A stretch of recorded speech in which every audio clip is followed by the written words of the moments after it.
Imagine for a moment standing in a crowded room where someone openly disrespects you. A sly joke, a dismissive gesture, or even outright ridicule. What would you do? How can you reclaim your dignity, your confidence, and most importantly, command the respect you deserve? Today, we'll embark on a profound journey into the timeless wisdom of Buddhist teachings, exploring how to navigate these difficult moments with grace, wisdom, and an unshakable sense of inner peace. But this isn't just about responding to disrespect. Oh no, it's about cultivating a life where respect flows naturally toward you. In this video, we'll unravel the layers of behavior, mindset, and values that empower you to command respect, not through force, but through presence and integrity. So grab a cup of tea, settle into your favorite chair, and let's uncover the practical tools to help you shine with quiet confidence in any situation. Segment 1. Understanding the roots of disrespect. Disrespect often stems not from hatred or malice, but from opportunism and misunderstanding. Have you noticed how some people seek to elevate themselves by putting others down? This is particularly common in workplaces, social circles, and even families. Yet Buddhism teaches us to look beyond surface-level actions and understand their roots. Why? Because true understanding paves the way for compassion, and compassion leads to mastery of any situation. When someone disrespects you, it's essential to recognize that their behavior often reflects their inner world, not yours. Perhaps they are grappling with feelings of inadequacy or a desperate need to assert control. In Buddhism, this is seen as dukkha, a state of suffering or dissatisfaction that clouds judgment and leads to unskillful actions. By understanding this, you shift from seeing the disrespect as an attack on your worth to recognizing it as a symptom of their struggle. This shift in perspective is liberating. It allows you to disengage emotionally and act with wisdom rather than impulse. Imagine for a moment that someone makes a cutting remark aimed at you in a meeting. The natural instinct might be to lash out or retreat into silence. But what if, instead, you paused? What if you reminded yourself that this remark stems from their need to feel superior or their own unresolved pain? Instead of reacting with anger, you respond with calm clarity, perhaps a gentle question or a firm statement that addresses the behavior without escalating conflict. This approach not only preserves your peace, but also subtly commands respect. Buddhism reminds us of the profound truth. Hatred does not cease by hatred, but only by love. This is the eternal rule. It invites us to break the cycle of animosity and instead respond with metta, or loving kindness. This doesn't mean tolerating harmful behavior, far from it. It means standing your ground with dignity and compassion, refusing to let their actions dictate your inner state. When you adopt this mindset, you reclaim your power. You are no longer a reactive participant in their narrative, but a calm, centered presence. This is the essence of true strength, rooted in understanding, guided by compassion, and executed with unwavering integrity. Segment 2. The importance of first impressions. They say you never get a second chance to make a first impression, and this couldn't be more true. From the moment you meet someone, the way you carry yourself communicates volumes before a single word is spoken. Standing tall, maintaining steady eye contact, and offering a firm yet warm handshake might seem like small acts, but their impact is profound. These gestures don't scream dominance. Instead, they convey a quiet confidence and a deep sense of respect, both for yourself and for the other person. Consider this. When you rise to greet someone, you're saying without words, "I acknowledge you, I see your presence, and I honor it." In turn, this invites them to do the same. It's not about exerting power or control, but about establishing a connection built on mutual respect. This simple act of mindfulness transforms what could be a fleeting interaction into a meaningful exchange. Yet, it's easy to fall into subtle habits that undermine this initial connection, looking down, fidgeting, or avoiding eye contact. These seemingly minor behaviors can unintentionally signal insecurity or a lack of self-assurance. Imagine meeting someone who avoids your gaze or offers a limp handshake. It creates an impression, doesn't it? And not the kind you'd hope to leave. Buddhist philosophy teaches us the power of mindfulness in every moment, even in the simple act of a greeting. Thich Nhat Hanh, a revered Vietnamese Zen master, beautifully reminds us, every step, every breath, every act of greeting should carry your full presence. When you greet someone with intention and authenticity, you create an atmosphere of respect and openness that transcends the surface level. Think of it like planting a seed. A mindful, genuine first impression sets the tone for what follows. Whether in a professional setting, a casual encounter, or even meeting someone new in your community, these foundational moments pave the way for deeper trust and understanding. Moreover, this principle extends beyond formalities. It's in how you listen, attentively, without interruption. It's in how you respond, calmly, without haste. These small intentional acts reflect a heart that is steady and present, a heart that values the shared humanity in every interaction. So the next time you meet someone, pause and center yourself. Feel the ground beneath your feet, the rhythm of your breath, and the sincerity in your actions. Let your presence speak louder than words, and watch as respect naturally flows between you and those you meet. Segment 3. Handling interruptions. Gracefully. Picture this. You're speaking passionately about a topic close to your heart when someone cuts you off mid-sentence. Frustrating, isn't it? That moment when your words hang in the air, interrupted, can feel like a dismissal of your thoughts and your worth. However, instead of succumbing to irritation or retreating into silence, the Buddhist approach invites us to act with calm assertiveness. Pause. Breathe. Look directly at the interrupter with steady, compassionate eyes and ask, "May I finish my thought?" This simple phrase is powerful. It's neither aggressive nor passive. It's balanced. It communicates self-respect and an expectation of the same from others. When you deliver this request calmly, you shift the dynamic. The focus moves away from the interruption and back to the substance of your words. In essence, you reclaim the floor, not through force, but through a quiet, unshakable presence. But words are not the only tool at your disposal. Ah, the beauty of silence, how often we underestimate its weight. A well-timed pause, paired with a serene gaze, speaks louder than anger ever could. It's as if you're saying, without uttering a word, "I see what you did, and I will not be derailed." This unspoken response often unsettles the interrupter, while signaling to everyone else that your voice matters. Silence, when wielded wisely, becomes an anchor of authority. Let's take this idea a step further. Why do interruptions sting so much? Often, it's because we perceive them as a challenge to our value. Buddhist philosophy reminds us that our value doesn't waver based on others' actions. It resides firmly within us.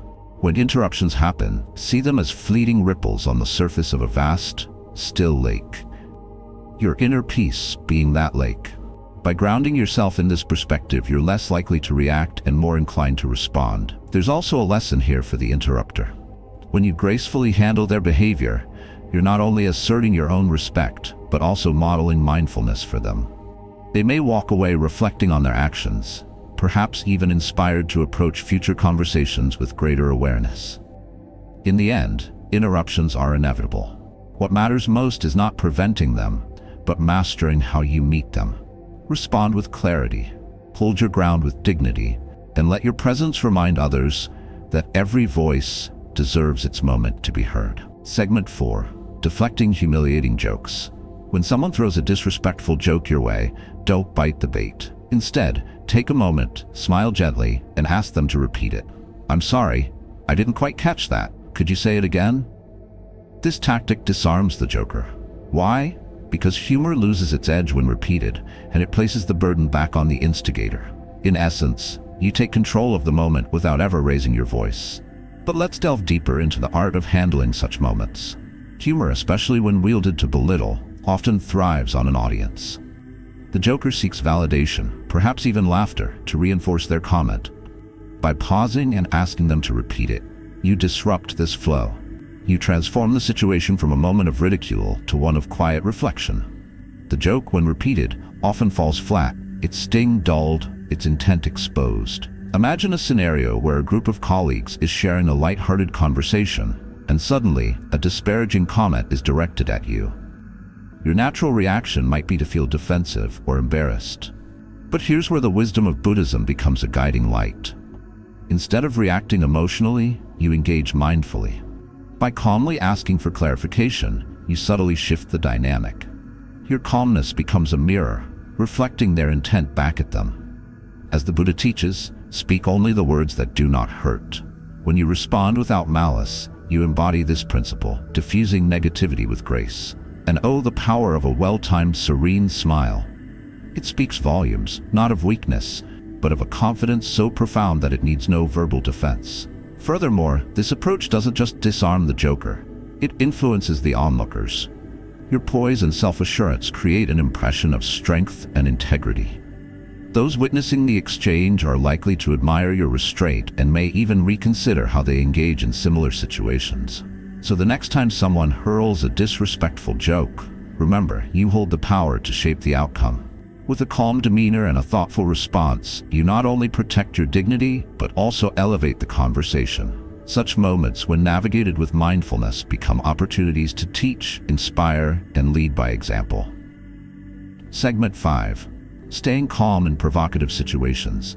When someone is deliberately trying to provoke you, don't let them. It's all too easy to fall into the trap of reacting, of letting their words ignite a fire in you that you didn't start. Instead, take a deep breath and remind yourself, you are not a puppet, and they hold no strings. A wise technique rooted in Buddhist philosophy is redirection. Imagine someone hurling words meant to anger you. Instead of engaging, you respond with an unexpected, unrelated question. Do you know a good place for coffee around here? Or, isn't it a beautiful day? This approach is as disarming as it is enlightening. By choosing not to engage in their negativity, you take control of the narrative. You refuse to let their provocations dictate your mood or actions. And in doing so, you subtly communicate a powerful message. I am not here to fight. I am here to be at peace.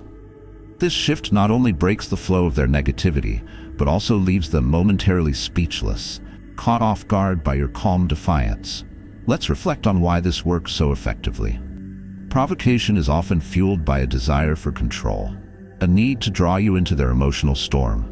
By responding with a question or comment that's completely out of context, you disrupt their script. They've planned for a reaction, not for curiosity or lightheartedness. In that moment, you become the eye of the storm, still, serene, and untouchable. Think of it this way. In life, we cannot control the actions of others, but we can always control our response. The Buddha's teachings remind us that inner peace is not something to be granted or taken by others. It is cultivated within, like a steady flame that no amount of wind can extinguish. When you stay calm in the face of provocation, you embody this wisdom. You show that your peace is not for sale. Moreover, this practice is not just about self-preservation. It's also an act of compassion. By refusing to escalate the situation, you deny the provoker the fuel they seek. You create a space where hostility can dissolve, where mindfulness can take root. Who knows? Your unexpected calmness might even inspire them to reflect on their actions. So the next time someone tries to rattle you, remember, you have a choice.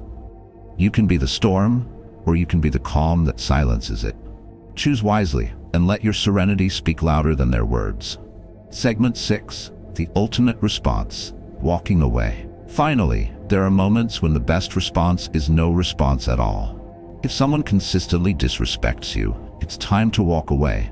Not in anger, but with the quiet dignity of someone who values their peace over conflict. Walking away doesn't mean surrender. It means prioritizing your inner calm above the noise of discord. Think about this. Each of us carries an invisible well of energy, and every interaction draws from it. When you choose to engage in unnecessary conflict, you pour precious drops from that well into a barren ground, leaving yourself drained and unfulfilled. The Buddha wisely reminds us, you yourself, as much as anybody in the entire universe, deserve your love and affection. This truth underscores a profound realization. Your peace is your responsibility, and safeguarding it is an act of self-respect. Walking away is not a sign of weakness, but a powerful declaration of strength. It says, I value myself enough to leave this situation untouched by negativity. Imagine standing on the edge of a serene lake.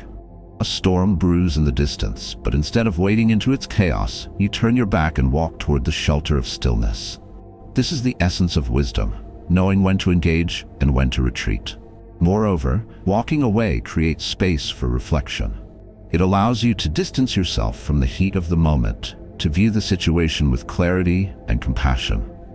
Perhaps the person who disrespected you is battling their own inner turmoil. By stepping back, You offer both yourself and the other person the opportunity to reset, to breathe, and to recalibrate. This act of non-engagement can also be transformative for those around you. When others witness your composed departure, they see a model of self-control and grace. They may even begin to question their own responses to conflict. In this way, walking away is not just an act of self-preservation, it becomes a ripple of inspiration. So the next time you find yourself in the presence of persistent disrespect, remember this. You are not obligated to remain where you are undervalued.